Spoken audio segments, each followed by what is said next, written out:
প্রিয় ভিউয়ার্স, আজকে মুড়ি দিয়ে একটা অসম্ভব মজার বিকেলের স্ন্যাক্স আইটেম আপনাদের জন্য নিয়ে আসছি।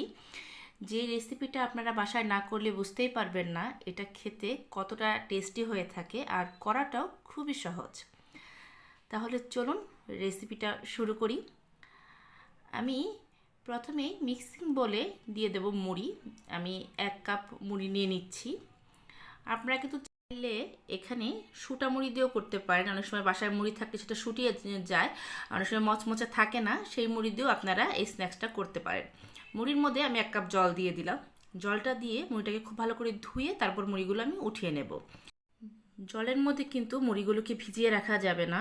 জল দিয়ে সাথে সাথেই মুড়িগুলোকে আমরা চিপে হাত দিয়ে উঠিয়ে নেব। এটা যদি ভিজিয়ে রাখেন তাহলে কিন্তু একদম নেতিয়ে যাবে। আমি জলের থেকে মুড়িগুলোকে উঠিয়ে নিচ্ছি। আপনারা চাইলে চালনির মাধ্যমে ঝরা দিয়েও মুড়িগুলো উঠিয়ে নিতে পারেন।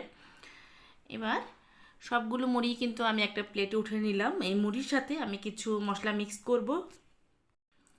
প্রথমেই আমি এই মুড়ির মধ্যে দিয়ে দেবো একটা ডিম। এখানে আমি একটা ডিম ভেঙে দিয়ে দিচ্ছি। আমি 1 কাপ মুড়ি নিয়েছি, তো 1 কাপ মুড়িতে একটা ডিমই যথেষ্ট। তারপর আমি দিয়ে দেব 2টা পেঁয়াজ কুচি। পেঁয়াজটাকে কিন্তু খুব ভালো করে আমি মিহি করে কুচি করে নিয়েছি, সেটা দিয়ে দিলাম। ঝালের জন্য 2-3টা কাঁচামরিচ কুচি।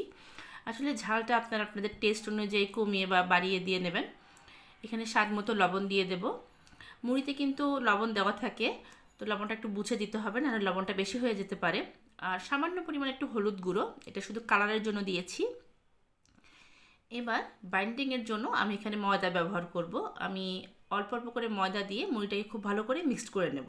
এখানে কিন্তু কোনো প্রকার এক্সট্রা জল অ্যাড করব না, যেহেতু ডিম আছে। ডিমের কারণে কিন্তু খুব সুন্দর একটা আঠালো ভাব চলে আসবে, জল দেওয়ার প্রয়োজন নেই। আপনারা ময়দাটা একবারে দিবেন না, অল্প অল্প করে ময়দা দিবেন আর খুব ভালো করে এই মুড়িটাকে মেখে নেবেন। আমার এই রেসিপিগুলো যদি আপনাদের ভালো লেগে থাকে তাহলে আমার চ্যানেলটা সাবস্ক্রাইব করে পাশে থাকা বেল আইকনটা বাজিয়ে দেবেন। আমি যখন এরকম নতুন কোনো রেসিপি আপলোড করব আপনি সবার আগেই নোটিফিকেশন পেয়ে যাবেন। দেখুন এখানে আমার আরেকটু ময়দা লাগবে, এই জন্য আমি আর সামান্য ময়দা দিয়ে দিলাম। দিয়ে এবার খুব ভালোভাবে এটাকে মেখে নিচ্ছি। এটা কিন্তু একটু আঠালো করে মেখে নিতে হবে। আপনারা নিশ্চয়ই ভিডিওটা দেখে বুঝতে পারছেন। এইভাবে মুড়িটাকে খুব ভালো করে ময়দার সাথে ডিমের সাথে সব কিছু খুব ভালোভাবে মিক্সড করে নেবেন, যাতে একটু আঠালোভাবে মাখানো হয়, তাহলে আমাদের শেপ দিতে এটা সুবিধা হবে। এবার কড়াইতে আমি দিয়ে দিচ্ছি সাদা তেল। তেলটাকে প্রথমে খুব ভালো করে গরম করে নেব। তারপর এখান থেকে মুড়ির থেকে আমরা সুন্দর সুন্দর চপের মতো করে ছোট ছোট করে তেলে ভেজে উঠাবো। ভাজার সময় কিন্তু একটা জরুরি জিনিস আপনাদের লক্ষ্য রাখতে হবে, এটা কিন্তু হাই হিটে কোনোভাবেই ভাজা যাবে না।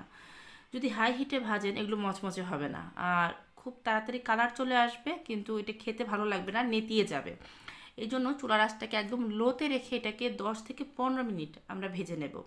তাতে করে খুব সুন্দর গোল্ডেন কালারও চলে আসবে, আবার এটা ঠান্ডা হয়ে গেলেও অনেকক্ষণ পর্যন্ত ক্রিস্পি থাকবে। অনেক সময় কিন্তু বাসায় মুড়ি শুটা হয়ে গেলে খাওয়া যায় না। আপনারা এভাবে করে দেখবেন, আশা করি বড়রাও পছন্দ করবেন, ছোটদেরও ভালো লাগবে। আমার ভাজা হয়ে গেছে, আমি একটা প্লেটে এটাকে সার্ভ করে নিচ্ছি। বিকেলবেলা টমেটো সসের সাথেও আপনারা এটাকে সার্ভ করতে পারেন, খেতে খুবই ভালো লাগে। দেখুন কত সহজে আমার একটা স্ন্যাক্স আইটেম হয়ে গেল। আশা করি আজকের এই রেসিপিটা আপনাদের ভালো লেগেছে।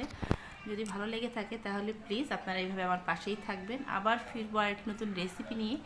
সে পর্যন্ত সবাই ভালো থাকবেন। ভিডিওটি দেখার জন্য ধন্যবাদ।